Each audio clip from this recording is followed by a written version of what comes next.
I love that you have transcended the personal aspect of who you are. And now you are just divinity, mystery, phenomenon, whatever words we want to couch it, moving through this beautiful carbon starsuit that is constructed from stars that were here billions and billions of years ago. It's such a mystery, it's a miracle. And then in that, there is just the impulse to love, serve, and create peace. And it's coming from that place rather than a need to falsely expand the mind ego, which I feel the same way about the show and everything I'm doing, because I realize there's nothing I can do, say, become, achieve, no award I can win, an award that will increase the size and the infinite presence of what I already am. So I just choose things I do for love or if I'm guided. My prayer every day is, what do you want me to do next? I don't even need a long-term plan because I'm not worried about anything. It's just the next step and then the next thing. And it can only work out. And I have no fear of mortal death because this is just a carbon suit, which is sacred, but it's very temporary. Or at least in you, I see a mirror, just another version, the down under version of what matters most. So I love it, and our little time here has just flown by, like it was like not even a moment. It's because these are timeless concepts. But I love the book, and I highly recommend it to everybody who's listening. It's so easy to pick up and put down. Is there anything in closing you'd like to say to these people around the world? It's just you, me, and the listener. It's kind of personal, even though it's global. Well, in this book, Spiritual Awakening Made Simple, I've tried to give people a very concise and methodical and experiential way into finding who they truly are. And it's actually so simple because who people truly are, they already truly are. So here's one thing I want to say in closing, and that is that there's a lot of talk out there, a lot of widely held assumptions about spiritual awakening and spiritual development as a long journey. It's not a long journey, and it doesn't involve fixing yourself because there's nothing wrong with you.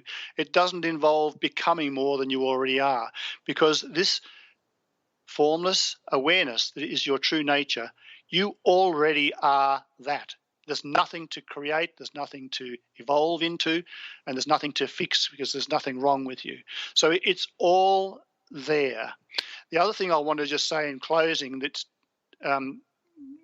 picks up on just some things I was talking about only about 5 minutes ago, or about being the expression of life rather than the kind of egoic conceptual sense of self, is that I don't want your listeners to feel they need to that they should think a lot about that.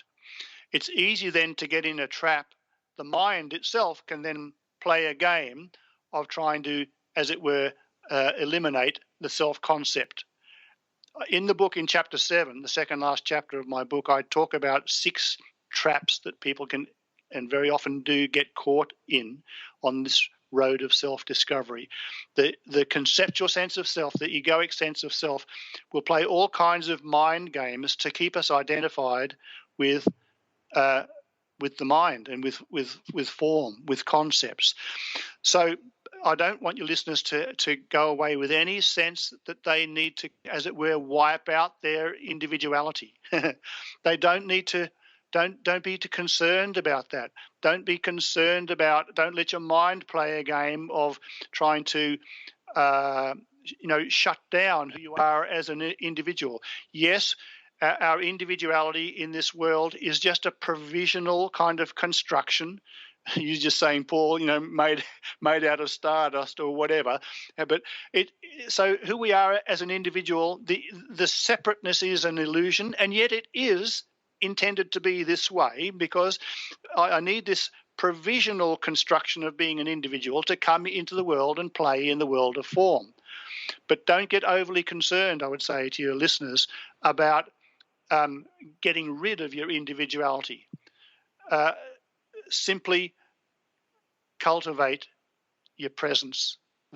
Allow this peace-filled awareness that is your true nature to be there as often as you like to, as often as you can, but especially by questioning the thoughts that you identify with, the emotions that you identify with, then life takes care of the process of transforming your sense of separate self into an expression of the universal without wiping out in an artificial way this sense of individuality.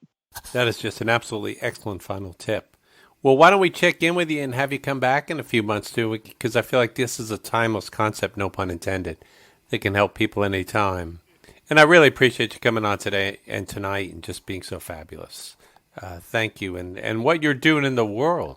Yeah, and what you're doing in the world is so beautiful, brother. We really need you and people like you making a difference. Thank you, Paul. Yeah, I'd love to talk more.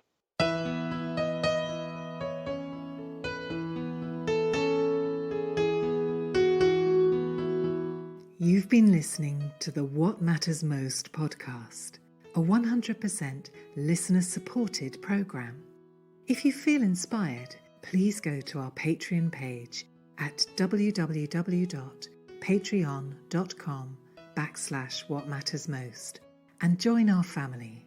So until the next time, stay inspired and in the light.